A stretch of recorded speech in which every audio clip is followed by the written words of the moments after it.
Laura Lopez, trilingual comedian. This is Laughing in Different Languages, and we have a very special guest tonight. Let's welcome on stage Deniz Platner. Hello, hello. Thank you for Woo! having me. Tell us a little bit about yourself and your comedy journey. I am German. I live in Prague. I'm 50 years now. I do comedy for 5.5 years. Started comedy in English and then later transitioned to do comedy in German.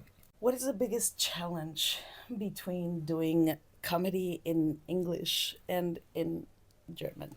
I feel like the biggest challenge is that it's really the different languages really, as you know, like so many things don't translate. So you're translating things and then they don't work. Also in English you get away with being a bit more vulgar and nasty without being vulgar and nasty. And if I translate it one to German, then people are like, dude, that's very vulgar. What's your problem? And I find it very challenging that you try things then in the other language, then that doesn't work. But then you come up with a tag, and that tag perfectly works in the other language, and then you translate it back to English, and then it doesn't work at all. Is it ever okay to steal jokes? No.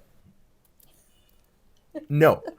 I mean, there's like, no, it's not okay. It's not okay to steal jokes, not okay to steal jokes from the internet. I mean, you can do that, but why would you want to do that? That laughter is not yours. We have all played on stereotypes and sometimes done hack jokes, unoriginal jokes, which are playing on the same stereotype over and over and over again. And that's also not great. Then you're just a cover comedian. Why would you do it? I like that description. Like it's not your laughter. Yeah. You didn't earn it, and it's more like you're covering Yeah. somebody else's joke. What's something no one prepared you about stand-up? How hard it is. It's just so hard. It looks so easy. You just go on stage and talk, but it's so hard. Even though people say, "Oh, I could never do it," it's so hard, and you need so much confidence for it. But it's so weird because you can just exercise it while you're doing it. I think probably the only thing where you can just get better at it while you're doing it, not sitting at I home agree. writing. Agree. Right? I Agree. mean, that all helps and that's all nice, and you can watch tutorials and read books and watch stand-up by other comics. That all helps. That's all good. But like finding your thing, you have to be on stage. That is like a brain surgeon who's just like, I have to learn how to cut open your fucking brain. You can run your lines at home and like do the set list The and think structure, about it, the but then it still will be wording. different that night. But it's, You know, exactly. in the first year and a half and 2 years, this is just like awful. This Yeah? just was, yeah, it's just horrible. How do you recover from bombing? Oh, I go home and shower for an hour and make the decision that I will stop doing comedy forever. Because it's just so bad. It's just so bad. And I will think 4 days about it. It's terrible. I got better at it because I bombed so many times. And I got also comfortable with being on stage and thinking, oh, this is not going well at all. Yeah. That's kind of funny because I can laugh about myself. I was like, look at you, you idiot. Thought this is funny, but it's not. Yeah. And by now I'm okay with analyzing it. Like why did it not work? What did you not do? What did you do? Because usually I feel like you always know, your gut knows where you fucked up. Do you think there's independent variables and dependent variables to bombing? Yeah. So the dependent is obviously you, Yeah. like the artist. Yeah. But what is the independent variables of bombing? If there's just 3 people in the audience, everybody has bombed that night, you're the last comedian, the room is shitty, the mic is not good, you're the 10th person with 9/11 jokes or whatever, then it's not a surprise, let's say. So we have seen comedians, really good comedians, turn a shitty night around. And then you're like, oh, Yeah. that's because he is great or she is great. And not because the setup was great. Like everybody is bombing for an hour straight and then that one person comes and is doing amazing. And they're like, oh, because that comedian is skilled. And if you can't do it, then that's also a bit on you. But it's an open mic. Let's say it's a new joke, so it's not supposed to be to kill it. That's on you. If you're just like, but that's also part of it. You can't be always funny. Yes, you're not. Yeah. You're not gonna be. Yeah. Una monedita Yeah, de yeah. oro, no, I have no idea what it means, but it sounds sexy. That sounds very good. That's something nobody prepares you for, that you have to be shitty. You have to be Yeah. shitty many times. Don't make it a habit, because not. I thought for some time like, oh, I was shitty 10 times in a row. That's great. So that means I don't have to be shitty in the future. So there's also the myth, every gig is a good gig. Every stage time is always Oh, good. no, no, And no, it's no, like, no, no, no, no, no, no, no. no, no. If you set yourself up for No, no, failure no. all the time, Who said that? Who well, said it's like a that? thing. Like, oh, you need to gather as much stage time as possible. It's I mean, always no, good. every stage time is a part of your Yeah. experience, but not every stage time is equal, like, value. What do you think about censorship in comedy shows? I mean, it depends. I would say if you're the producer of a show and you want to sell a certain program, then it's your right to say, this is my playground, this is my game, and don't play this kind of game here because the people don't like it or I don't like it. Also, I work in the TV industry, so I'm 100% used to this is what we want from you, do this, don't do that thing, this is not what we're paying you for. So I consider myself like a service person, like a painter guy. You're hired to paint it all in white, and they're like, hey, but we Do can it. do those amazing things. They're like, but we want it in white. Okay, and then you get it in white. With comedy, it's a bit different. I get it because it's creative and you want to express certain things.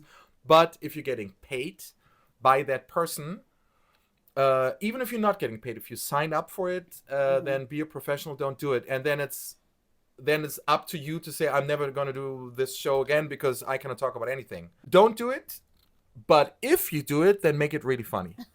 So if you can make, I don't know, the people you make fun of laugh about your joke, Yeah. then that's great. Then it's fun. And I yes. think then everybody's cheering And for you. they're gonna Yeah. respect you even Yeah, more yeah, for that. yeah. They want to be seen and be made fun of, but like good fun. If you make fun of me as a German, that's great. Don't make fun of that we like to follow orders and recycle. I've heard this a gazillion times. Then people are like, oh, you don't laugh because you cannot take the jokes like times. Make something that I know you know us. Make fun You know? of Deutsche Bahn or something like that. No, don't. That's it's the most hack thing. Don't make fun of Deutsche Bahn. I'm telling you. Don't make fun of Deutsche Bahn, of Germans recycling, and German trains. You don't want to enter a German train. Following orders. That's Following just, orders. That's just Yeah. hacking. That's my It's order just to society. don't make fun of Germans following orders. Make fun of the fact that they think kebab is theirs. Well, I mean, it was invented in Berlin. Cut. What does stand-up comedy mean to you?